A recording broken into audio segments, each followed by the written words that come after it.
We are told to save money for emergencies, to set aside funds for medical bills, accidents, or unexpected expenses. But how many of us think about preparing an emotional emergency fund? A reserve of resilience, inner strength, and healthy coping mechanisms that we can draw upon when life throws us into crisis. An emotional emergency fund isn't a literal bank account, but it is just as real and just as necessary. It is the quiet collection of practices, people, and perspectives that keep us steady when everything else feels like it's falling apart. And the truth is, we all need it, no matter how stable or successful our lives may seem right now. Because one thing is certain: uncertainty itself. When we talk about preparing for life's shocks, the first step is awareness. Think of the times you faced emotional upheaval. How did you respond? Did you collapse completely, or did you manage to find fragments of strength you didn't even know existed? Often we surprise ourselves in moments of crisis. But survival isn't the same as recovery. Survival is holding your breath until the storm passes. Recovery is learning to breathe again, rebuilding, and moving forward without being consumed by bitterness or despair. That's where your emotional emergency fund comes in.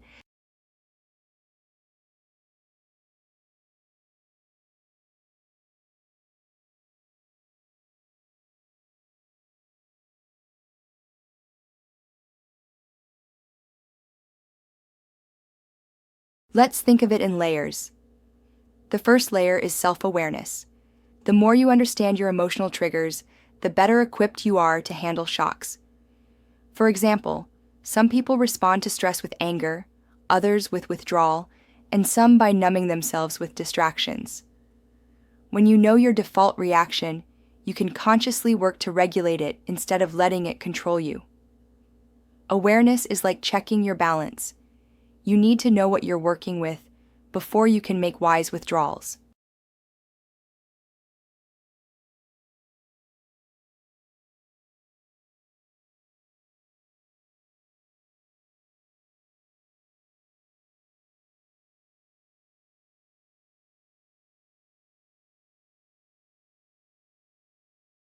The second layer is emotional regulation. Imagine your mind as a ship caught in sudden waves. If you panic and try to control the sea, you'll sink faster.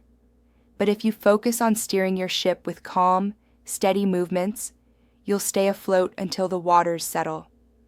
Regulation practices like deep breathing, journaling, mindfulness, or simply pausing before reacting allow you to create a gap between what happens to you and how you respond. That gap is where resilience lives.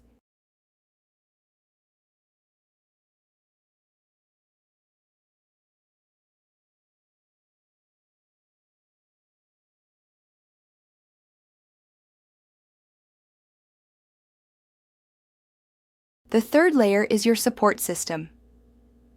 No matter how strong we think we are, isolation weakens us. People often believe asking for help is a sign of weakness, but in truth, it is a sign of deep wisdom. Think of your closest friends, family members, or mentors as your emotional insurance policy.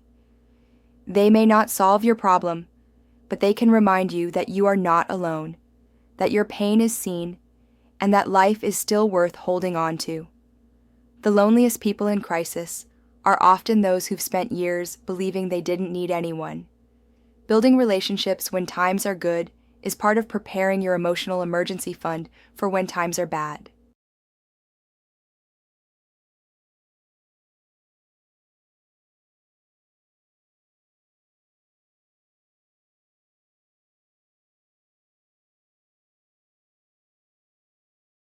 The fourth layer is perspective. When life shocks us, our view narrows. We see only the pain in front of us, the loss, the unfairness. Perspective allows us to zoom out and recognize that this is one chapter, not the entire story. Perspective doesn't minimize the pain. It helps us see that pain is not permanent.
Then there's the final layer, meaning.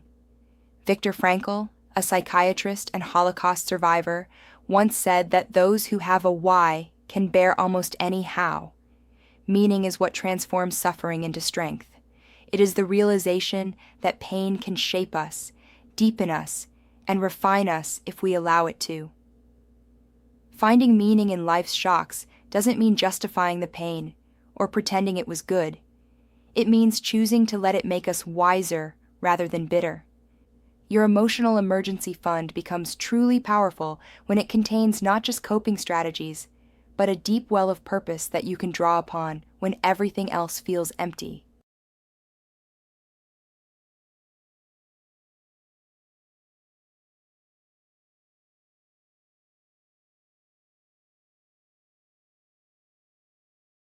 So how do we actually build this fund, step by step? Start with small, consistent practices. For example, journaling for 10 minutes a day may seem insignificant, but over time, it gives you a record of your emotional landscape, helping you identify patterns and progress. Meditation, even just a few minutes daily, creates a reserve of calm you can access when panic strikes. Reading books on resilience, psychology, or spirituality feeds your mind with tools you can lean on later. Therapy, even when you're not in crisis, builds skills and insights you won't have the capacity to develop during a breakdown.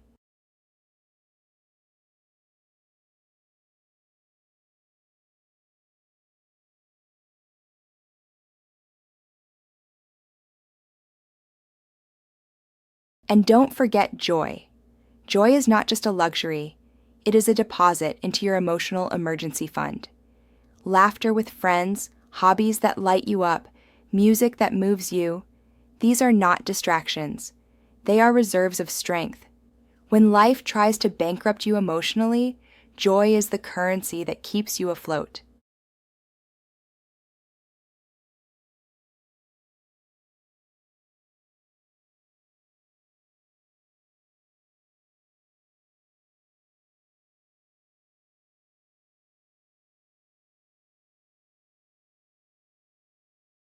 So I want to leave you with a reflection. Ask yourself, what's in your emotional emergency fund right now? Do you have practices that ground you? Do you have people you can lean on? Do you have perspectives and meanings that keep you steady when life is unfair? And if not, what can you start building today? Because the truth is, we all need to prepare, not for if life shocks us, but for when it does. And when it comes, your fund will be the invisible shield that keeps you standing.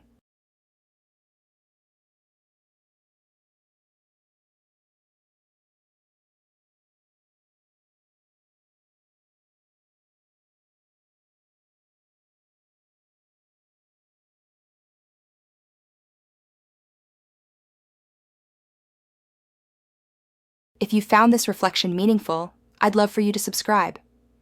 Let's build a community of people who care about emotional resilience and mental wealth.